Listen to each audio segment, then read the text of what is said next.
All my dear masters for you మీకోసం ఛానల్కు స్వాగతం సుస్వాగతం. ముందుగా మన గురువు గారైన శ్రీ బ్రహ్మర్షి పితామహ పత్రిజీ గారికి మన గురుమాతకున్న ఆత్మ ప్రణామాలు మాస్టర్స్. Okay masters. సార్, యోగ పరంపరలో జ్ఞానయోగం పార్ట్ 2 గురించి మీ యొక్క సందేశం సార్. జ్ఞానయోగము పార్ట్ 2లో ప్రవేశిస్తాం. అంటే ఏమిటి? దివ్య చక్షుల్లో మనం జీసస్ క్రైస్ట్తో స్వయంగా కలుస్తాం, కృష్ణుడినే స్వయంగా కలుస్తాం. నేను వీళ్ళందరినీ కలిశాను, నేను నా జన్మలన్నీ తెలుసుకున్నాను. నా ధ్యాన పరంపరలో, నా యోగ పరంపరలో నా యొక్క దివ్య చక్షు యొక్క ఎన్నో విశేషాలు నేను తెలుసుకున్నాను. అలాగే మీరు తెలుసుకుంటారు, ప్రతి మనిషి తెలుసుకుంటాడు. ఎవడు ఏది చేస్తాడో వాడు దాన్ని పొందుతాడు.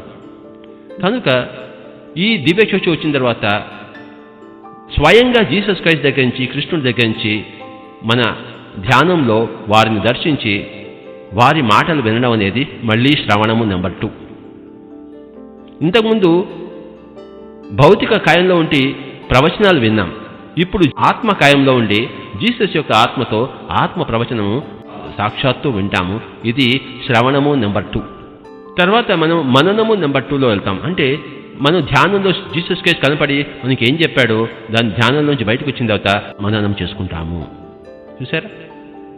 దాని గురించి ఆలోచిస్తాము. ఓహో, నిన్న ధ్యానం చేశాను, జీసస్ క్రైస్ట్ వచ్చాడే, నాకు ఇలా చెప్పాడే. ఏం చెప్పాడు? ఓహో, ఇలా చెప్పాడా? కరెక్టే కదా, నీ ఇలా చేయటం లేదు కదా, నేను ఊరూరు తిరగటం లేదు కదా, ధ్యానం అందరికీ చేయమని చెప్పాలి కదా, ఎందుకు చెప్పటం లేదు? చెప్పాలి కదా. భయపడ్డానా? భయపడకూడదు, భయపడకుండా నిర్భయంగా చెప్పు అన్నాడు జీసస్ క్రైస్ట్ గారు నిన్న రాత్రి కళలోకి వచ్చి, నిన్న రాత్రి ధ్యానంలోకి వచ్చి. అంటే ఇదంతా మననం చేసుకోవడం. తర్వాత నిధిధ్యాసన. రాత్రి ధ్యానంలో మరి జీసస్ క్రైస్ట్ వచ్చి ఏం చెప్పాడో పొద్దున్న అది చేయడమే నిధిధ్యాసన నెంబర్ 2.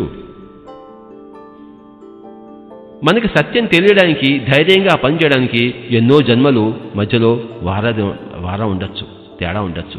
కనుక సత్యం చెప్పిన వెంటనే చెయ్యాలి అంటే దానికి ఎంత అభ్యాసం ఉండాలి. ఒకానొకడు చేపలు పడుతుండగా జీసస్ క్రైస్ట్ వెళ్ళాడు.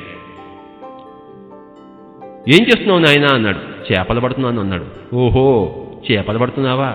మనుషులను పట్టి విద్య నేర్పిస్తాను, నాతో పాటు వస్తావా అన్నాడు. అలాగా అండి, వచ్చేస్తాను అన్నాడు. చూశారా? అతను చెప్పిన వెంటనే ఇతను చేపల పట్టడం మానేసి జీసస్ క్రైస్ట్ వెంట వెళ్ళిపోయాడు. వాళ్ళ మాటలను పాటించడము నిధిధ్యాసన. పాటించగా మళ్ళీ మనకు ఒక విధమైన సాక్షితత్వం వస్తుంది. ఆత్మయాత్రలన్నిటికీ కూడా సాక్షితత్వం వస్తుంది. ఆత్మతో ఉన్న జ్ఞానం అన్నిటికీ మన సాక్షితత్వం వస్తుంది. ఇది సాక్షాత్కారము నెంబర్ 2. అంటే జ్ఞానయోగం నెంబర్ 2లో మళ్ళీ శ్రవణము నెంబర్ 2, మననము నెంబర్ 2, నిధిధ్యాసన నెంబర్ 2, సాక్షాత్కారం నెంబర్ 2 వస్తుంది. Okay sir, thank you sir.